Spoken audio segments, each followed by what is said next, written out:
Okay, let's begin our study. Let's go to Wiley Plus, and then you need to log in up here.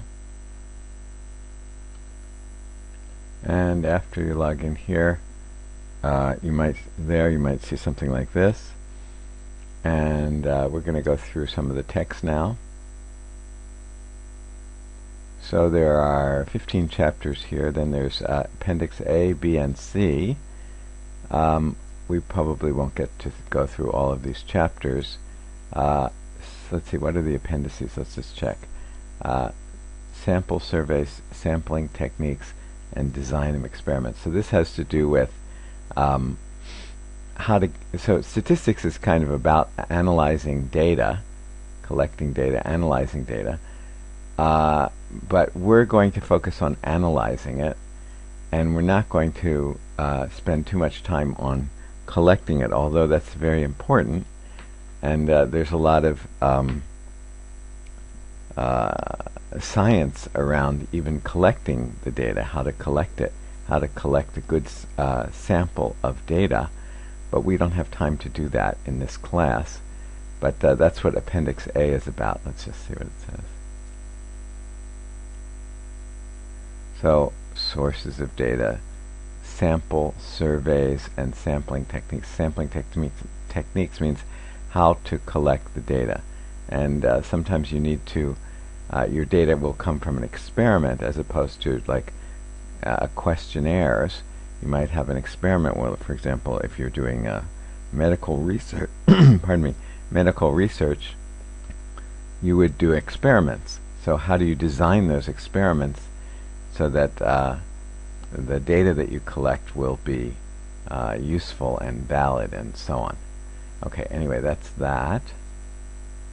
But we unfortunately won't have time to go through that, but of course you can check it out. By the way, you can print these chapters, I believe. I'm not sure if you can print the whole chapter at one time, but you can print the pages in the book, in the online book. Okay, going back to here, explanation. Appendix B is explanation of data sets. Let's see if we can open that. I don't know. Oh, it doesn't let me do that. Well, I have to do it this way.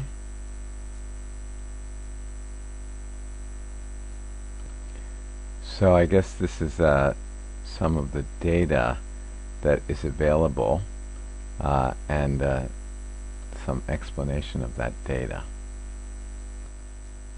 So we saw that we had the Excel files, and maybe this is an explanation of what the fields are. So, for example, the first field is the name of the city, and this is a city data data set.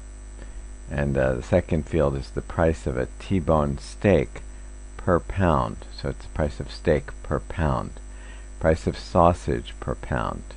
So maybe in different cities, these are going to be different, right? So some cities the food is going to be more expensive, and some cities the food is going to be less expensive.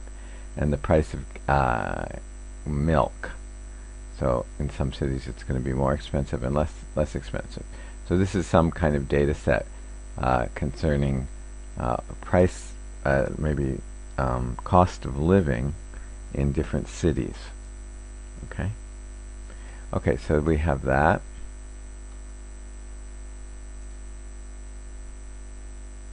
And then we also have statistical tables, which are here. You may want to use these tables at some point. In fact, we will probably. Let's see, how can we access them? We will probably, you'll probably need to use them. So we have what's called the binomial probabilities. We'll probably need that. And we have this one. We'll need this one, the standard normal distribution. And we may need this one. And it's not likely, but we might use this one as well. Chi-squared. It's called the chi-squared table. Okay, so I don't think we need any. We'll use any of the other ones. Here's the binomial one, and then below that somewhere, this is still binomial, I believe. Here's the normal one here, and so on. So you can do that. By the way, we can go to full screen, but it doesn't seem to make much difference actually. But let's see. Well, a little bit better. And you can also go to printer version. Okay?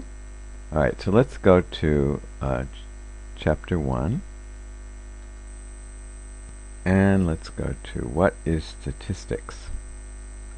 And here they say there are two ways that you can use the word statistics. And one of them is just when you're talking about like numbers. You say like a soccer game or a football game, and you say there are different statistics about the game. Or you can talk about the statistics of the Japanese economy, how big the GDP is, and how big you have different statistics, different numbers associated with the economy. So that's one use of the word statistic, and here they give some examples. Basically, they're just numbers. So New York City mayor gave $230 million, $239 million to charity in 2008. He's a very rich man.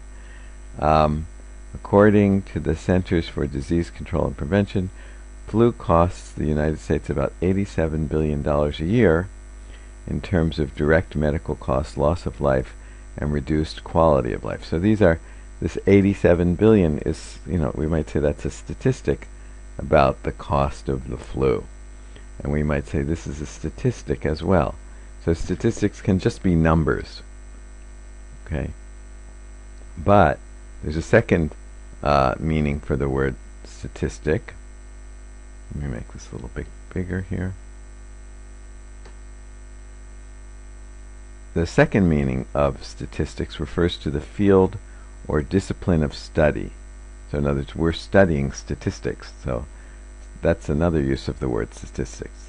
In this sense, the word statistics is defined as follows. Statistics is a group of methods used to collect. So we said that we need to collect data. We want to analyze it. We also would like to present the results.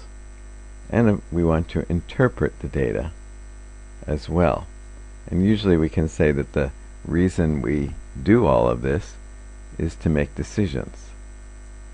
So they say every day we make decisions that may be personal, business related, or some other kind. Usually these decisions are made under conditions of uncertainty, right? We don't have we don't have complete knowledge of the situation. For example, when you decide to cross the street, you don't know that, for example, that the road isn't going to crack, right? You're not 100% sure, right? So you're making decisions to do things with some amount of uncertainty associated with that decision. Okay? Maybe if you step on the road, you're just going to fall through, right? You don't know for sure that that's not going to happen. You don't know for sure that the sun is going to rise tomorrow, right? There's some uncertainty in everything. Many times the situations or problems we face in the real world have no precise or definite solution. Statistical methods help us make scientific and intelligent decisions in such situations. Decisions made by using statistical methods are sometimes called educated guesses. Decisions made without using statistical or scientific methods are called pure guesses. Okay, so if you use statistics to make your guesses, you might refer to that as an educated guess. Hence, and they may, if it's a pure guess, may prove to be unreliable. Even statistical or educated guesses may prove to be unreliable as well, but hopefully they're less unreliable on the whole.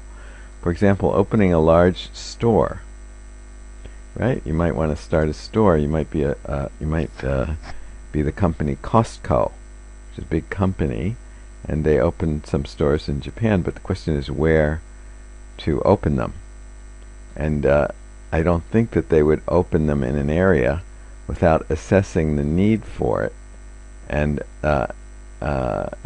trying to understand how successful it's going to be before they actually open it.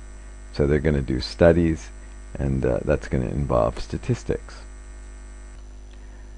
They say, like almost all fields of study, statistics has two aspects: theoretical and applied. So like we say the same thing about, for example, mathematics or physics or whatever. For example, in mathematics, there's math that we do that doesn't seem to have any use. We just sort of do it as a kind of investigation into the math itself. And then there's other math that we study and that we develop that's being used. We develop it to be used somewhere. That's called applied math. We're going to apply it. Okay? So theoretical, or also called mathematical statistics, deals with the development, derivation, and proof of statistical theorems, formulas, rules, and laws. Okay, so that's that. So there's theoretical statistics, and then there's applied statistics. That involves the applications of those theorems, formulas, rules, and laws to solve real-world problems.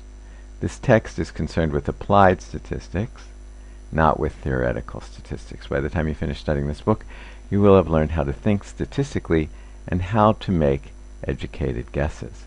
Okay, so that is section 1.1.